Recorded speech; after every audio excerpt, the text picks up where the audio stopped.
Hey y'all, Eric Adcock, This Awkward Life. Tuesday, May 19th, and we're doing as many podcasts this year as we possibly can. How many are we going to have in the year? Maybe 200 episodes in 2026? Oh, easy. Got that on lock, easy.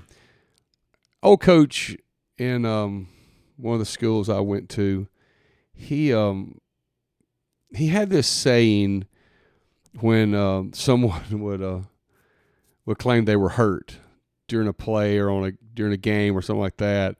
He would say, "You ain't hurt. You ain't hurt. You ain't hurt."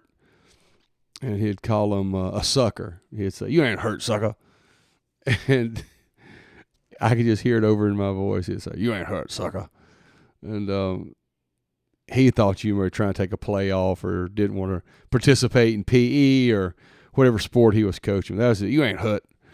And someone asked one day, I'll never forget, this has been 30-something years ago, they said, "How you know I'm not hurt?" He said, "Because you didn't cry out. I didn't hear you get hurt. You didn't say you were hurt. I didn't hear you get hurt. You didn't cry out." And I've often thought about that. A lot of people don't cry out when they get hurt. I think the key to living for God is crying out. I honestly do. I honestly think the people that can cry out to the Lord, reach out for help, things like that, I feel like they will be successful living for God. It's not wearing your feelings on your shoulders and getting on Facebook and making some big poor is me podcast. Oh, woe is me, post or something like that. It's actually just learning to cry out to the Lord. Learning to say, "Hey, I'm hurt, and I'm out." Saying you're hurt and actually crying out like you're hurt is two totally different things. You learn as a father and as a parent that there's two different types of cries. There's a cry where I'm not getting my way, and there's a cry when I'm hurt. And I think that's what Coach Hardy was saying is, if you was hurt, I'd know you were hurt. If you were hurt, I'd know you was hurt. And I think a lot about one of my favorite basketball players, Grant Hill. He played hurt for a year. And messed his ankle up so bad during that year, he was never the same again. He just he ruined his whole career over playing hurt, where he could have just set out for the playoffs that year and left Detroit. There's a backstory there. You have to look it up. But he decided to play hurt. And some people in the church, in life, at work, in friendships, you play hurt. And unless you get healed, unless you cry out, you can damage something. You really can.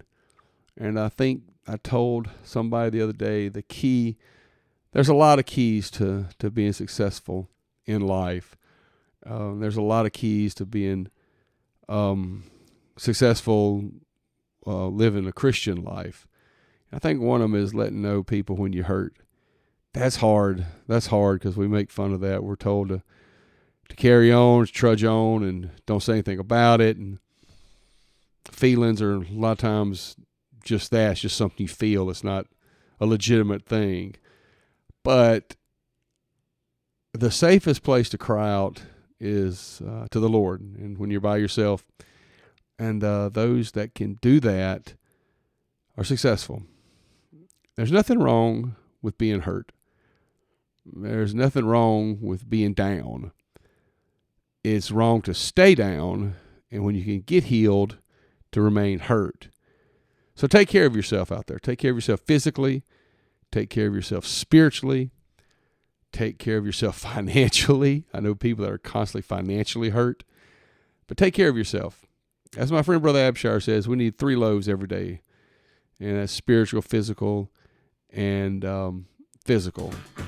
And spiritual, physical, and financial. I'm sorry. Take care of yourself. Don't play hurt. And cry out, sucker. If you get hurt, cry out. Y'all have a good night.